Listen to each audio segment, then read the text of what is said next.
안녕하세요, 여러분. 시 읽어주는 남자 뒷북입니다. 단 한 편의 시라도 당신에게 가닿기를 바랍니다. 이번에 소개해드릴 시집은 김원 시인의 시집 너의 알다가도 모를 마음입니다. 출판사는 문학동네입니다. 타임라인은 댓글을 참고해주세요. 낭독 시작하겠습니다. 시인의 말. 대부분 시가 아니라고 생각하고 썼다.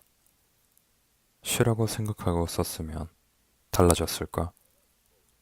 달라진 만큼 다른 글이 되고 다른 운명을 맞이했을까?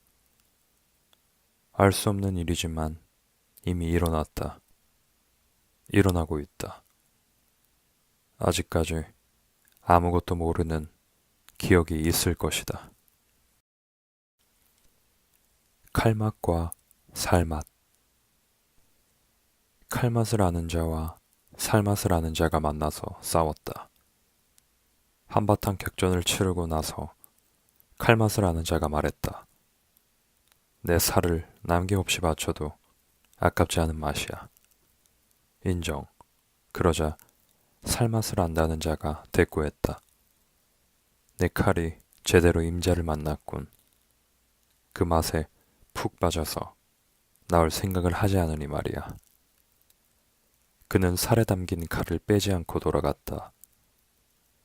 살과 칼은 서로를 맞물고 놓지 않았다. 마치 천생연분인 것처럼 각자의 집을 허물고 한 집에 붙어 살았다. 칼집이 아니면 살집인 그 집에서. 짐과 집. 짐이 많아서 이사 가기가 힘들다. 이 짐을 다 어찌해야 할지 몰라 가까운 사람들에게 요청했다. 가지고 싶은 것이 있으면 무엇이든 가져가라고. 단 내게 꼭 필요한 물건들만 빼고. A가 와서 소파를 가지고 갔다. 나한테는 필요 없는 물건이다. B가 와서 TV를 가지고 갔다. 이 또한 필요 없는 물건이다.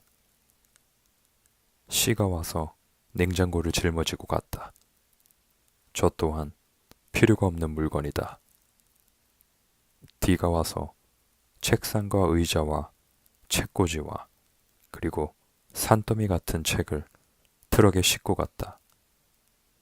아까워해봤자 더는 필요가 없는 물건이다.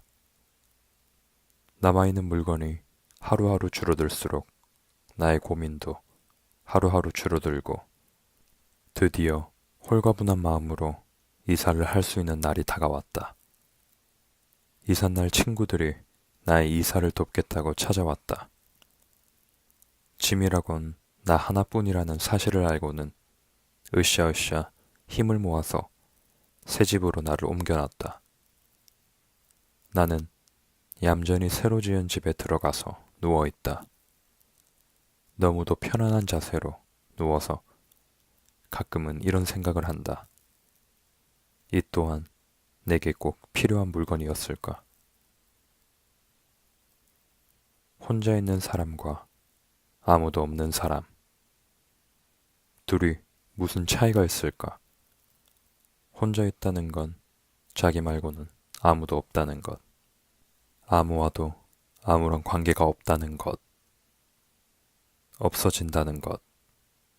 정말로 혼자 있다면 그 누구를 지우기 전에 관계부터 지워야 한다. 대상이 문제가 아니라 관계가 문제였으니. 관계부터 지우자. 너라는 대상이 아니라 너라는 관계. 그라는 한 사람이 아니라 그라는 관계를 통째로 지우기 위해 나는 혼자 있다. 너도 혼자 있다. 둘 다 아무도 없다는 점에서 동일하지만 서로 만날 일은 없다. 혼자 있기 때문에. 혼자 있어야 하기 때문에 관계를 삭제한 사람들이 모여있는 마을은 그래서 없다. 아무도 없는 마을, 아무도 없는 마을에서 혼자 있는 사람과 혼자 있는 사람이 걸어 다닌다. 도무지 마주칠 일이 없는 사람끼리 걸어 다니고 돌아다니고 쉬기도 하면서 하루를 보낸다. 내 옆에 누군가 있다는 생각도 관계. 내 곁에 나도 모르는 누군가가 쉬고 있다는 생각도 일종의 관계. 그래서 생각을 지운다. 생각을 지우기 위해 나를 지워야 하는 것.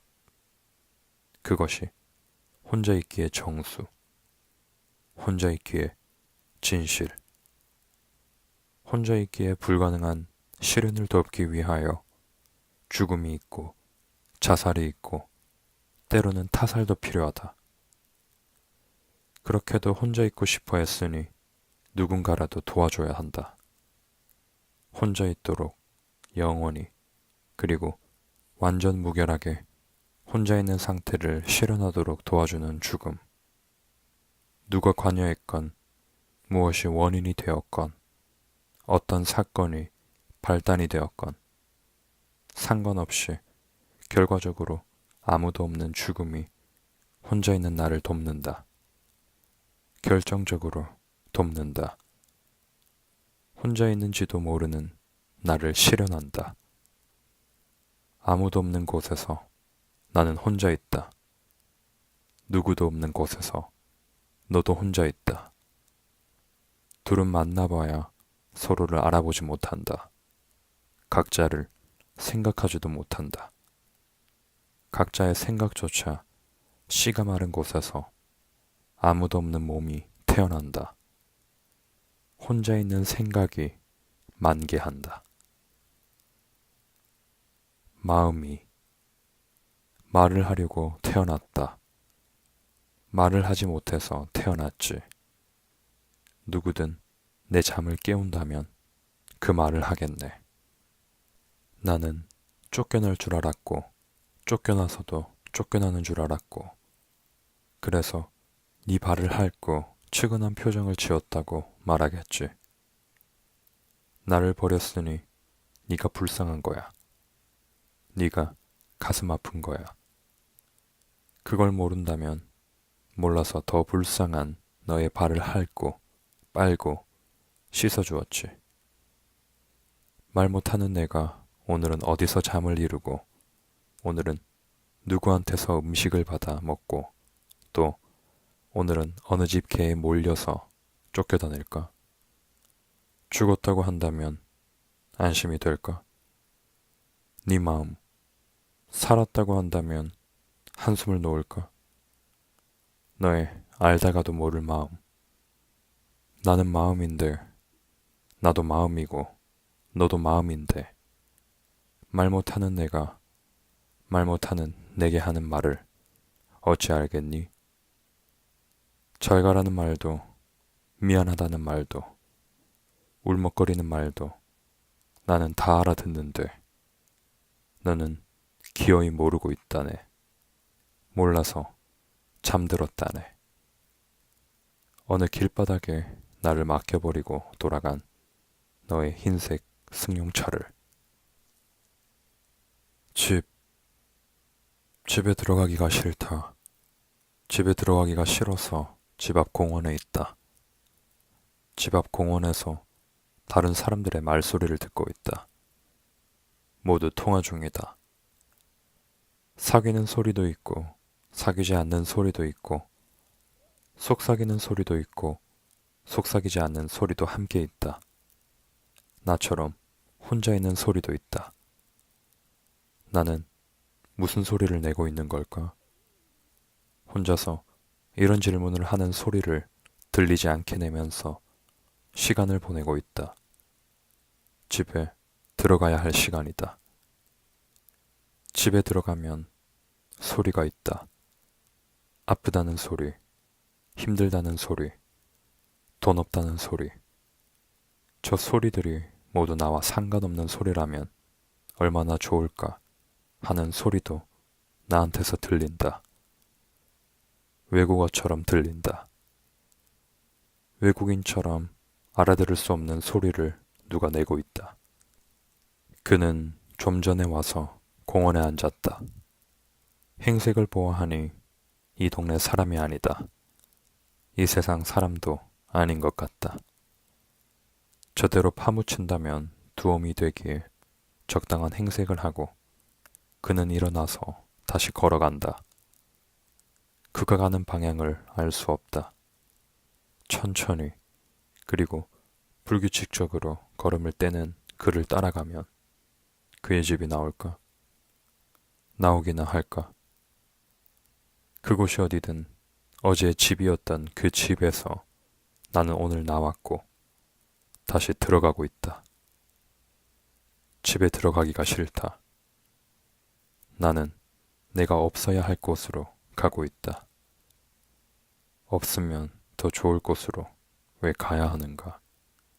그걸 묻는다면 나는 들리지 않는 소리로 그의 귀를 끌고 갈 것이다. 제발 이 소리를 들어보라고. 모두들 죽겠다고 내는 소리를. 그것들이 모두 어디서 나는 소리인지를.